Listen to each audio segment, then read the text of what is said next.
Hey everybody, this is Frankie Day from Frankie Day Models. Okay, this is going to be another update on my Bluejacket Portland steamer, the SS Portland. Okay, as I resumed back on the kit, I went back and cleaned up all the dust off this thing, got all spick and span, and I've completed the hurricane deck walls, but also the forward saloon deck walls on on the port side. But now I'm starting on here. I'm putting in the moldings using all these various sizes of woods and timber that they give you in the kit. This stuff is very expensive wood, best wood that there is out there. So take heed if you got stuff like this. Don't waste it. It's they give you this stuff to make a kit. They don't. They're not too generous compared to like Billings and other companies. They give you just stuff to get the kit done. Maybe a couple maybe a couple pieces of extra little bit in case something happens. You know, but just just be careful and don't go wasting your wood. Okay, I've got the hurricane on the port side, as I just said a couple seconds ago. Sidewalls. I also have the forward saloon deck walls are all done. And over here, I'm going this over and connecting the sidewalls here once they're all done. I've got the moldings done on this already.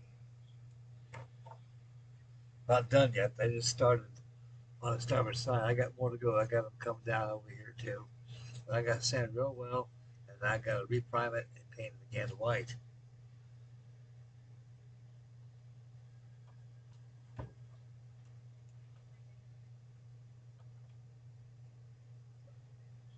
Okay, I'll show you the finished product. What I've done. I think I started a live action on this thing. Oh, boy, this bastard is heavy.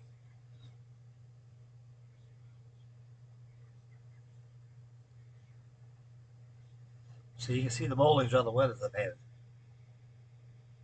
Now I'll start on the same thing on the starboard side. Then I'll start working on the officers' cabins. I'm going to start working on the ladies' saloon aft, the filled in, the fun part, put railings on there, and the fitting, and the most beautiful part, is building that beautiful engine, the steam engine, which works on an A-frame. Oh God, this thing is heavy.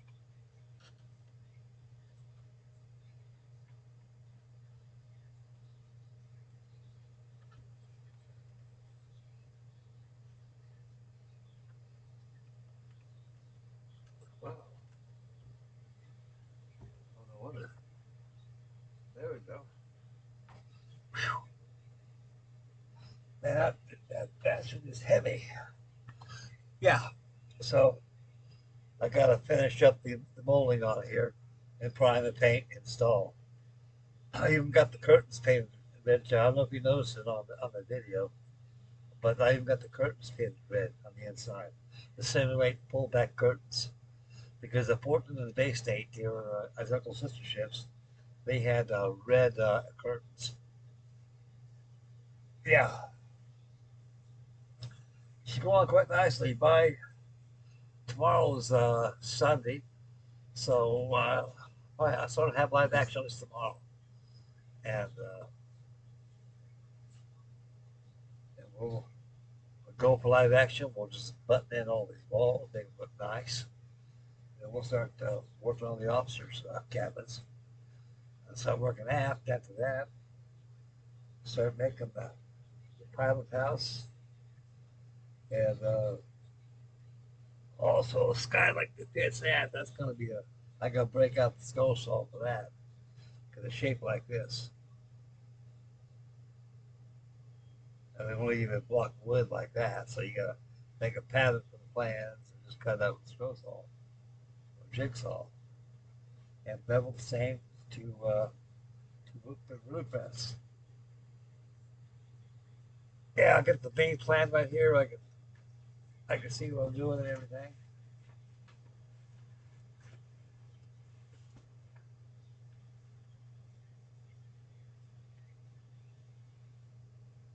And like I say, you always keep your plans out here where you can see them. So she's going quite smoothly. I haven't done anything on that P38 yet. I put it away over there on top of my ice box over here. You keep out of harm's way. But to get that thing done, so that'd be last of the airplane builds. Just for a while, you know. I want to get back on the ships. I got a lot of stuff coming your way, guys. Right now, since all this stuff is all cleaned up, I could jump on my Victory, which is behind me, the Titanic, Miracle Vespucci over here, even Classic 101. That's his Coast Guard Eagle by Ravel, and that was the first one. I need to mention that those still going to be classics. A lot of tribute bills. But yeah, God bless this man. Anyway, well, yes, I got my Battleship Iowa back there in my bunk room where I bunk at. So I can always take this, clean Iowa out, take this, put the back room back there, work the Iowa well. So I got that coming your way too. So I got a lot of stuff coming your way. I got some buildings kits coming along. I've got the LB1 light ship by Billings. I got that over here, so we'll probably be working on that too this fall for winter time. So we got a lot of stuff coming. Right now, I need to get this. I'll put a good sized dent on this Portland right here, and I should have this thing finished probably, hopefully by December. But I told Mr. Wagner, I says, just give me around December sometime, or at well, first of the year, I'll have this thing done for you. He goes, that'd be fine.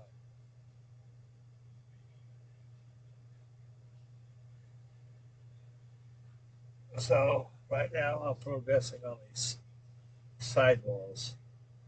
A model like this is 196 scale, 1/8 scale. It's about a meter long and it's heavy. It weighs about almost, I say about 45 pounds it weighs. A lot of wood. And it's a very expensive model, guys. It truly is. I mean, it truly is. And you got to have some kind of skill to build something like this because this thing is. A lot of people see stuff like this on kit boxes, especially in the wood material, and they get disillusioned a little bit. That's how they end up in eBay. A lot of people will buy these things and they see the picture of this model and go, "Wow, man, I like that," and they're thinking in their mind that model is finished is like that in the box, but it isn't. You got to build it. And these things are not designed to assemble. They're designed to build, not to assemble.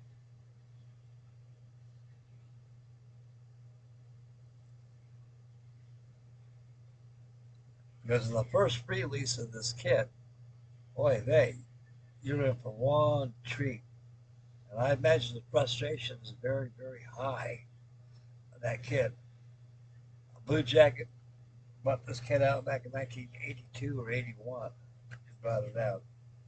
At the time, it listed for about, how much? About $400?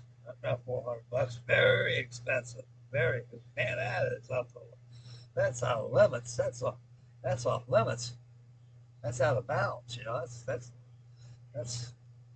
that's a big lesson. That's a half ton of money for a piece of wood, but you can see the beauty in something like that. But anyway, original kit, they give you a pre-shaped hole, but you got to still do some carving and finishing up where the nook's at, where they hook up the duplicating machine. You got to make sure the hole's fine. You got to use templates, everything. It's something that's got to be built. You can't just put it together like you do a model. It don't go that way in this stuff. I wish it did. It'd be fun. But it's very laborious, and that's the joys of building stuff like this. Once you're done, it's gonna be a state of art. And the kit itself, like I said, they give you a pre-carved hull. And all this stuff here, the decking and the sub decking, profile decking, they give you 7 or 8 pieces of 1/8 plywood. That's it.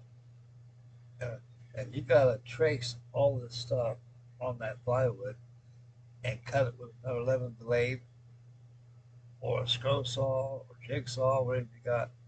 And believe you me, you better hope you don't slip with that knife and you don't slip with that saw because that's awful expensive to get to slaughter. So the good folks of Bluejacket took the pains of not doing that no more. So thank God for technology, which applies to models. It's really great to us modelers having such great technology coming our way. The good folks of Bluejacket had a state of the art called laser cutting. So virtually this kit right here is almost prefabbed in a way. That in a way of parts already cut out for you. The deck is. But you still got to build it to make it look right. I hope my old paddles work. It's a beautiful model. That says Portland. It was a shame that this man at the time never used proper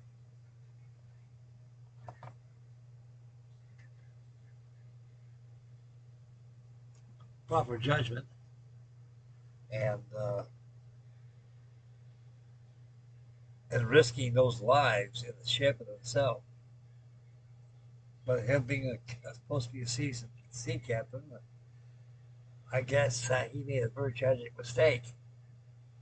Because back in those days, especially when you're in a transit authority situation, because you folks out there, you got to remember back in the late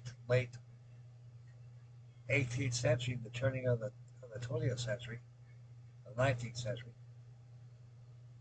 you had the, the, the, the route of travel back there was trains, horse and buggies that took Indian trails to get to the destination, and of course you had the sea. And all these New Englander people that lived on the coast out there found it very easy to get on something like this. You can steam up to Boston all the way to Portland, Maine, which is that's next state up. You just take the coast. It's quicker. You can be there in 12 hours, opposed to being on a horse and buggy, which would take a couple of days. And a train, I don't know if the trains run that way back in those days. But that was the fastest way to get to destinations by boat.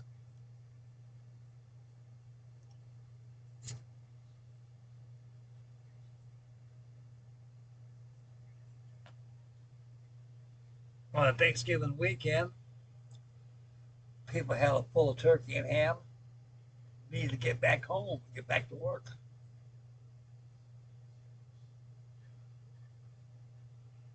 So they all boarded the SS Portland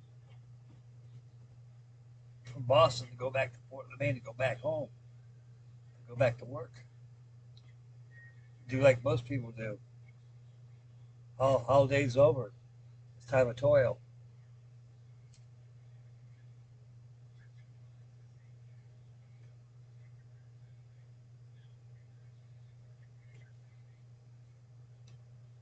Horse Blanchard was the captain of the Portland.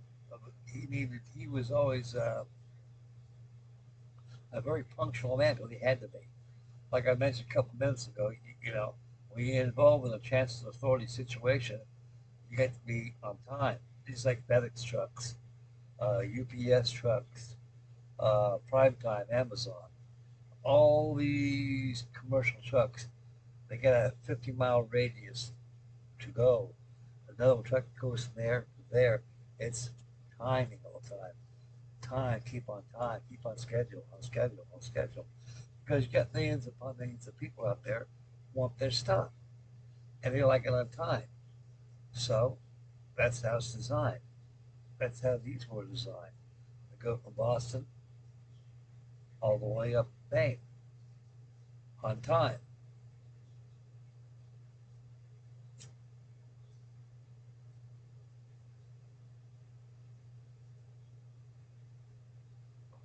Horace Blanchard knew there was a storm coming when he chose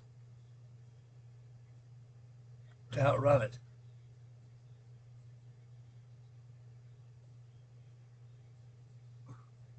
Knowing there was no density in the air yet,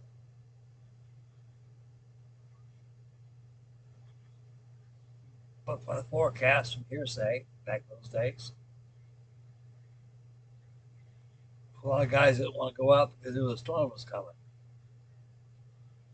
Of course, Blanchard had a schedule we got to go on. He had to deliver 200 plus people all the way from Boston Indian Boat Dock to Portland, Maine. Her sister ship was the Bay State. She remained anchorage in Portland, Maine, knowing that the storm's coming and they had about to miss the vessel or passengers or the captain. That's one thing Horace Blanchard failed to do. He was a young fellow. I'll say he's probably judging his pictures of this gentleman. He looked anywhere from his late 30s to probably in his 40s. Not very elderly.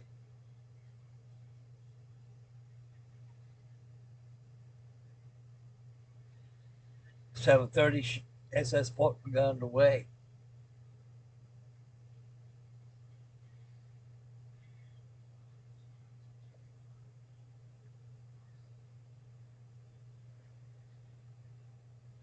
The time she rounded Cape Ann, she felt the first great bite of the wind of the storm.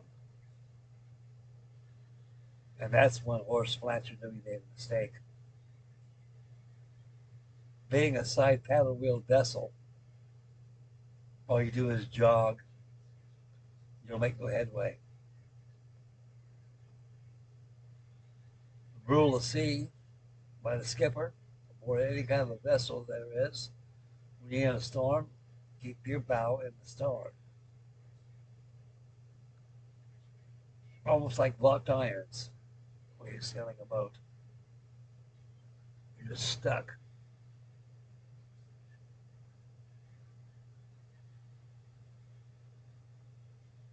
Captain Blanchard actually didn't go nowhere all that night. He was consuming large amounts of fuel. Keep the ship into the wind.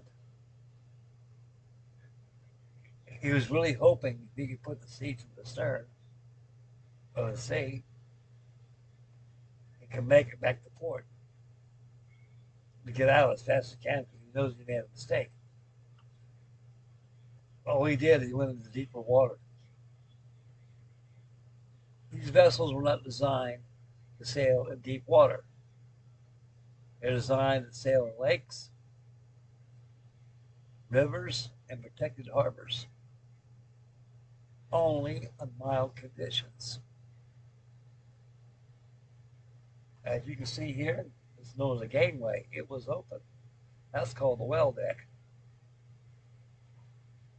I imagine at the time it consumed a lot of water because the vessel was jogging and teetering. The stability of buoyancy wasn't neutralized because you had a large sponson on here, on the side here.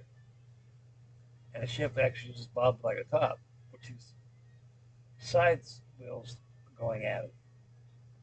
Everybody knows what happens when your ship heaves to port or starboard.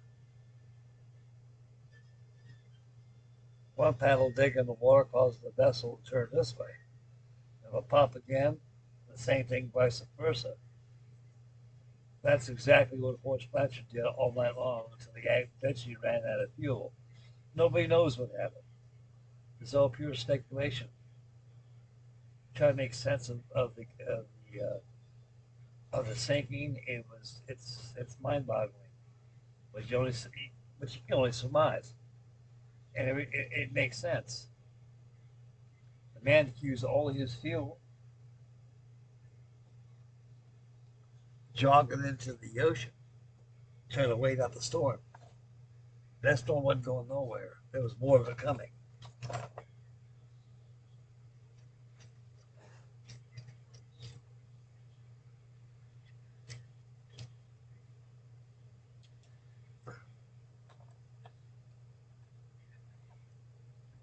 All the top structures, the hurricane decks, the saloon decks, were blown off the ship. People with them. There's no place to hide. I can imagine at the time these people were scared to death. They were sick, very seasick, scared half to death. Some even ran in the head hoping it would go over with, but it wasn't.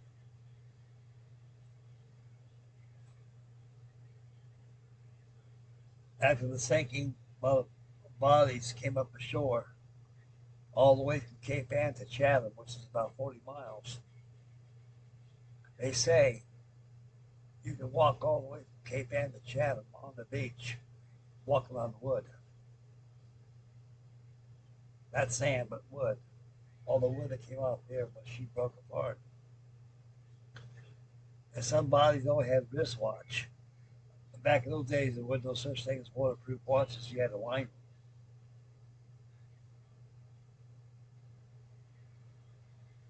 A lot of them had wristwatches back in the days. They had pocket watches.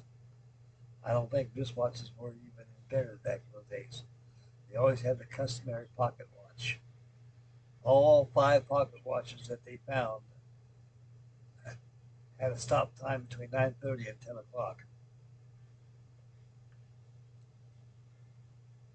So that was probably either in the morning or at night.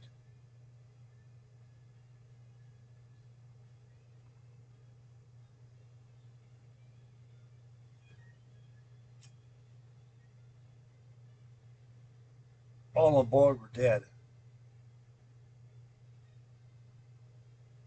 There's no manifest on the ship who died on it, who's missing or what.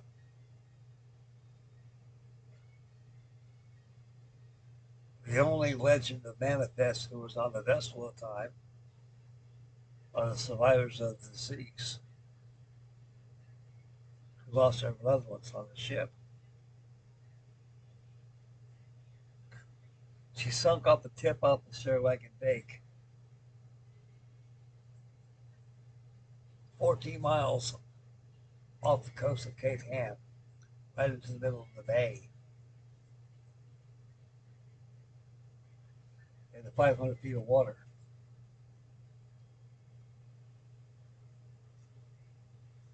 Noah and Woods Hole got together and they found it under 2 gentlemen named Arnie Carr and also John Fish. Back in 1991, they found the Portland. They used seismograph technology and by Ecogen used a side scan, which he used. They found it, 500 feet of water, and all that's left was just a hull. Because she went down the way when she sunk. She sunk the way they found her at the bottom. There's no hurricane decks on nothing, and the iron beam, walking beam, was her signature call. That was the Portland. And Portland was found a couple times before, right before all of technology came in. They found it by fishing hang-ups. Back in 1904, 1905, they had a big old fishing boat went out there hunting for fish, and they found the guy lost everything he had, and he snagged something. He pulled it up, and they found bed frames. He snagged up a couple of bed frames, and they think it maybe could be the Portland, so they took it back. They took it back to the carpenter who made the bed frame. Says, "Yeah, that's my work right there. That was made. That was custom made for the SS Portland because the staterooms were smaller. I had to make the bed a little smaller." So that was the first time, and supposedly it was a hell of a diver. Went down 500 feet and saw her laying down there. But I don't know if stands true or what. But the hang up was true. There's been a lot of hang ups out there before. A lot of guys lost everything they had. Those fishing nets cost money, guys. Lots and lots of money and then some. They lost everything like that. That means they lost almost the business, everything. And they will not go out there no more. So John Fish on your car with the help of Dr. Egerton. You side scan the sonar and everything, and they found her. And they vowed not to give a location out because don't nobody diving down on stealing stuff and everything. So nobody knows the location of it. It's hush hush. It's a smart thing, I think, because you get somebody like the people on the Titanic on the French team, directed by George Tulloch, on the Titanic, stealing all that stuff off it. They don't want no one going down there taking stuff. There's a lot of stuff down there. There's plates, everything. And, so that's a little short history of the SS Portland, the best way I know how to describe it, guys. Okay, I've already hit the part sack. It's about I got 25 to 1 o'clock in the morning. My end territory. So I figured the guys give you an update on the Portland, what I've done on her. I'm not gonna bail out. I'm gonna be here for a while. And once I get these walls on, once I get these walls, we get the moldings done and all these walls, and have them assembled and tied together. Everything else will be fine. I got out the fittings and everything. So adding the fittings and things, and I can build the stacks up in the boiler casings, and that big old walking beam. That's gonna be a treat. And I'm gonna ship it up north. Okay, this is it for the SS Portland and the history. This is it for Frankie Day. And I hope everybody had a wonderful day today. And I'd like to thank all my new subscribers and all the viewers who watch my videos. I'm really honored. Now I'm starting to learn the people who I work with on the job are watching my videos. And they go, gee, Frank, it says, man, those models you got, they had no idea I built models. No, no, they were already amazed. And they're amazed I can fit all the stuff in their trailer. I says, I can fit everything in here. I'm living like a Japanese right now, but I'm gonna get my house. My house is almost ready. I'm gonna get into it pretty soon. I got a hold of LB on that, and trying to get that sewer all fixed up for that stuff because they have a septic tank out here, a septic system out here in the country.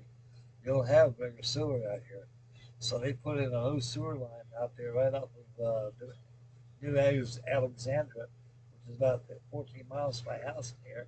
They built a whole new sewer line, so they're gonna start tapping up all these sewer lines up into that sewer. So he's waiting to get that done so we can move in. But, okay, so good things come to those who wait. I'll just wait and build mamas. Make mama happy. Take care of the little ones. Stay focused when you drive. Be aware of your surroundings. Get yourself a cat. Summertime is coming to an end, fellas, and it's gonna get cold. So it's time to bring out the models and start working on them and bundle up and try to stay safe as you can because they got that virus coming back in. I've been hearing about. So please, please be careful. I don't want you guys to get infected or me get infected. Good God, if I got that stuff, it'd be the end of May. I ain't ready to die yet. I got too much work to do. My job's not done yet. When my job's done, I'll die. Okay, guys, I'm out of here. God love you all. Take care, fellas. God bless you. This is Frankie Day Model signing off. Stay posted for live action on the steam SX Portland tomorrow evening.